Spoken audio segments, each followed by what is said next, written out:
Hello friends, कैसे हैं आप लोग। उम्मीद है आप लोग बहुत अच्छे होंगे। फ्रेंड्स, आप सभी का हमारे यूट्यूब चैनल एक एजुकेशनल स्क्वाड में स्वागत है। फ्रेंड्स, इस वीडियो में आपको कुल 25 प्रश्न मिलेंगे, वो भी फिजिकल एजुकेशन से संबंधित हैं।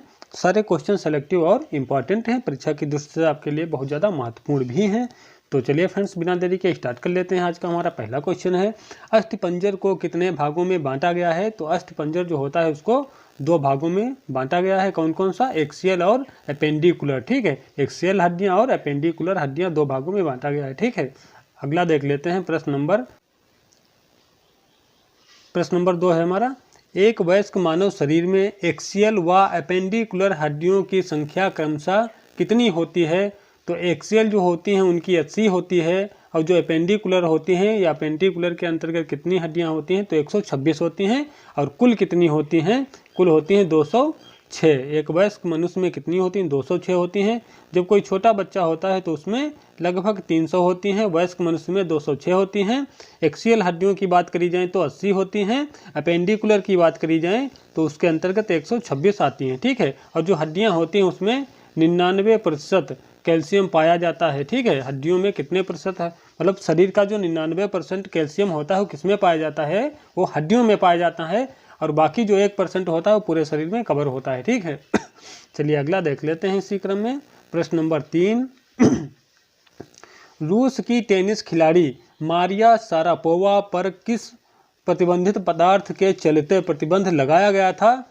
सॉरी, तो रूस की जो टेनिस खिलाड़ी मारिया शारापोवा हैं, इनका डोपिंग टेस्ट हुआ था, उसमें जो है ये असफल रही थी, फेल हो गई थी। तो उसके चलते इन पर क्या किया गया था? प्रतिबंध लगा दिया गया था। और वो कौन सा प्रतिबंधित पदार्थ था? ये वाला था। ठीक है, कौन? मेलडोनियम पदार्थ था। ठीक है, क्या? मेलडोनियम पदार्थ था, जिसके चलते इनके खेल पर या इन पर प्रतिबंध लगा दिया गया था। ठीक है, अगला देख लेते हैं। प्रश्न नंबर 4, शरीर में लंबी हड्डियां मुख्यतः किस रूप में कार्य करती हैं? तो शरीर में जो लंबी हड्डियां होती हैं वो लीवर यानी उत्तोलक के रूप में कार्य करती हैं, या उत्तोलक के प्रकार से कार्य करती हैं। प्रश्न नंबर 5 देख लेते हैं। मानव शरीर में 639 मांसपेशियां पाई जाती हैं, जो कि शरीर का औसतन 45% होती हैं। ये भी बात सही है। और मांसपेशियां कितने प्रकार की होती हैं ये हमें बताना है। तो मांसपेशियां जो होती हैं वो 3 प्रकार की होती हैं। कौन कौन सी? रेखित पेशी, आरेखित पेशी और कार्डियक पेशी। ठीक है, यानी ऐच्छिक, अनैच्छिक और हृदय पेशियां 3 प्रकार की होती हैं हमारी पेशियां या फिर मांसपेशियां। ठीक है, मांसपेशियां कितने प्रकार की होती हैं? 3 प्रकार की होती हैं। कौन कौन सी? रेखित, आरेखित और कार्डियक, जिनको हम हृदय पेशी बोलते हैं। ठीक है, रिपीट कर देते हैं। मानव शरीर में 639 मांसपेशियां पाई जाती हैं, यहाँ तक की बात सही है। जो कि शरीर का औसतन 45% होती हैं, ये भी बात सही है। मांसपेशियां कितने प्रकार की होती हैं? तो 3 प्रकार की होती हैं, रेखित, आरेखित और कार्डियक, जिन्हें हम हृदय पेशी या हृदय मसल बोलते हैं। ठीक है, चलिए फ्रेंड्स अगला देख लेते हैं। प्रश्न नंबर 6, शरीर की सबसे लंबी मांसपेशी सार्टोरियस कहाँ पाई जाती है? तो सार्टोरियस जो होती है ये पैर के ऊपरी भाग में पाई जाती है। और सार्टोरियस जो होती है इसको हम टेलर मसल के नाम से भी जानते हैं। प्रश्न नंबर 7, मानव शरीर की सबसे बड़ी मांसपेशी है तो ग्लूटियस मैक्सिमस जो होती है सबसे बड़ी होती है। ठीक है, और ये कहाँ पाई जाती है? पिछले कूल्हे के पीछे पाई जाती है। ठीक है, कूल्हे के पीछे पाई जाती है। कौन सी? ग्लूटियस मैक्सिमस, जो कि शरीर की सबसे बड़ी होती है। और जो लंबी की बात करी जाए तो लंबी सार्टोरियस या फिर टेलर मसल होती है। ठीक है, चलिए अगला देख लेते हैं। प्रश्न नंबर 8, प्रश्न नंबर 8 क्या है? मानव शरीर की सबसे चौड़ी मांसपेशी है। तो मानव शरीर की जो सबसे चौड़ी मांसपेशी होती है वो कौन सी है? लैटिमस डॉर्सी। ठीक है, क्या? लैटिमस डॉर्सी होती है। और ये कहाँ पाई जाती है? पीठ के निचले भाग के मध्य में। ठीक है, पीठ के निचले भाग के मध्य में होती है। अगला देख लेते हैं। प्रश्न नंबर 9, वायुमंडल में आर्गन व कार्बन डाइऑक्साइड गैसों की मात्रा कितनी होती है? तो आर्गन की बात करी जाए तो आर्गन कितनी होती है? 0.93% होती है क्या? आर्गन। ठीक है। और जो कार्बन डाइऑक्साइड होती है वो कितनी होती है? 0.03% होती है। और जो सबसे अधिक की पूछता सबसे अधिक कौन सी होती है? तो नाइट्रोजन होती है। और कितनी होती है? 78% होती है। और जो ऑक्सीजन की बात करता तो ऑक्सीजन कितनी होती है? 21% होती है। ठीक है। सर्वाधिक कौन है? कौन सी होती है? 78% नाइट्रोजन होती है। उसके बाद 21% क्या होती है? ऑक्सीजन होती है। फिर उसके बाद आर्गन होती है 0.93%।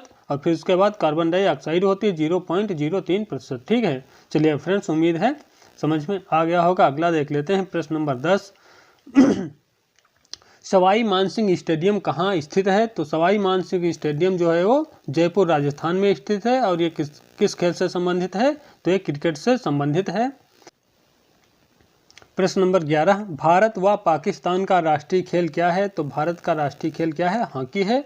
और हॉकी में जो प्लेइंग प्लेयर होते हैं उनकी संख्या कितनी होती है? तो एक पक्ष में 11 प्लेयर एक टाइम पर खेलते हैं एक पक्ष में। ठीक है, यानी एक टीम में। चलिए अगला देखते हैं।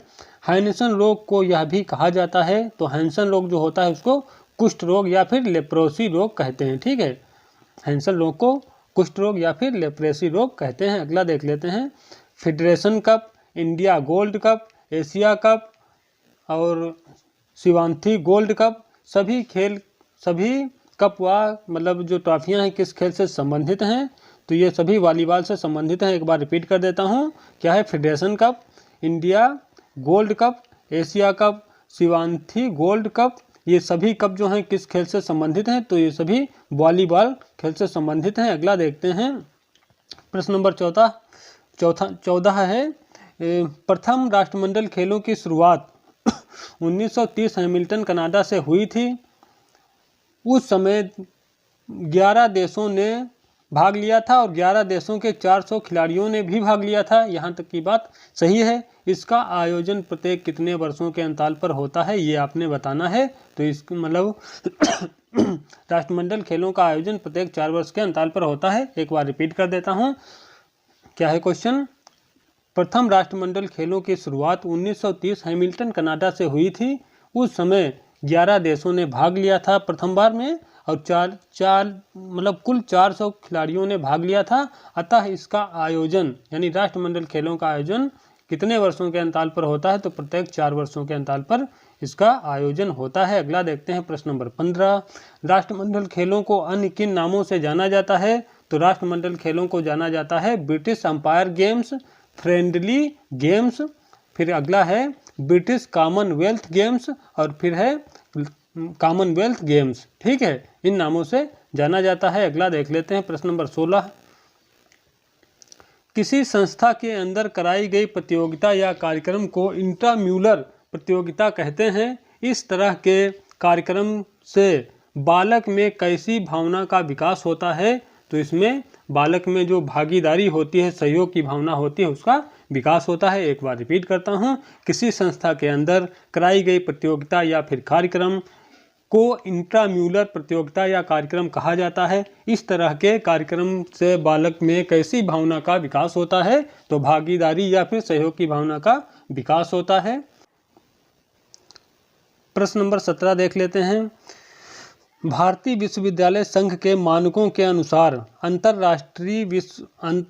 अंतर विश्वविद्यालयी खेल प्रतियोगिताओं में भाग लेने वाले विद्यार्थियों की अधिकतम आयु कितनी होनी चाहिए? तो इसमें 25 वर्ष होनी चाहिए। एक बार रिपीट करता हूँ। भारतीय विश्वविद्यालयी संघ के मानकों के अनुसार अंतर विश्वविद्यालयी खेल प्रतियोगिताओं में भाग लेने वाले विद्यार्थियों की अधिकतम आयु सीमा कितनी होनी चाहिए? तो अधिकतम जो आयु है उनकी 25 वर्ष होनी चाहिए, उससे अधिक नहीं होनी चाहिए। ठीक है। प्रश्न नंबर 18 देख लेते हैं। मुलर एंडरसन प्लेबैक मेथड किस प्रकार के टूर्नामेंट का उदाहरण है? तो मुलर एंडरसन प्लेबैक मेथड जो है वो नॉकआउट टूर्नामेंट है या फिर एलिमिनेशन टूर्नामेंट के प्रकार का है। ठीक है। अगला देख लेते हैं। पिरामिड टूर्नामेंट एक प्रकार का है। तो पिरामिड टूर्नामेंट एक प्रकार का चैलेंज टूर्नामेंट के प्रकार का है। अगला देखते हैं। मेजर ध्यानचंद किस ओलंपिक में भारतीय हॉकी टीम के कप्तान रहे थे? तो बर्लिन ओलंपिक 1936 में भारतीय हॉकी टीम के कैप्टन रहे थे और गोल्ड मेडल भी भारत को जिताया था। प्रश्न number 21, centre forward, penalty stroke, penalty corner, reverse flick और फिर है शूटिंग सर्कल, सडन डेथ आदि शब्दावलियाँ किस खेल से संबंधित हैं? तो ये सभी हॉकी से संबंधित हैं। रिपीट कर देता हूँ sorry, centre forward, penalty stroke, penalty corner, reverse flick, shooting circle, sudden death आदि जो ये सारी शब्दावलियां हैं ये किस खेल से संबंधित है? तो हॉकी से संबंधित हैं। अगला है, भारत में महिला हॉकी क्लब की स्थापना किस वर्ष की गई? तो 1974 में की गई थी। भारत में महिला हॉकी क्लब की स्थापना, ठीक है, कब? 1974 में। अगला देख लेते हैं प्रश्न नंबर 23, खो खो खेल एक भारतीय खेल है जो कि भारत के किस राज्य में सर्वाधिक लोकप्रिय है? ये आपने बताना है, ठीक है। खो खो खेल जो है, यानी खो खो खेल का जन्मदाता कौन है? भारत देश है, लेकिन भारत के किस राज्य में सर्वाधिक लोकप्रिय है खो खो खेल? ये आपको बताना है। तो महाराष्ट्र राज्य में सर्वाधिक लोकप्रिय है। अगला देखते हैं बाराबती स्टेडियम कटक उड़ीसा में स्थित है जो कि किस खेल से संबंधित है? तो बाराबती स्टेडियम कटक उड़ीसा में स्थित होने के बावजूद किस खेल से संबंधित है? तो क्रिकेट से संबंधित है। अगला देखते हैं प्रश्न नंबर 25, शारीरिक शिक्षा का लक्ष्य क्या होता है? तो व्यक्ति का सर्वांगीण विकास करना होता है शारीरिक शिक्षा का लक्ष्य। और फ्रेंड्स, ये वीडियो का लास्ट क्वेश्चन था। उम्मीद है सारे क्वेश्चन आपको पसंद आए होंगे। यदि वीडियो अच्छा लगा है तो कमेंट में ज़रूर बताइएगा हमें। मिलते हैं कल फिर एक नए वीडियो में नए टॉपिक के साथ में। तब तक के लिए जय हिंद, जय भारत।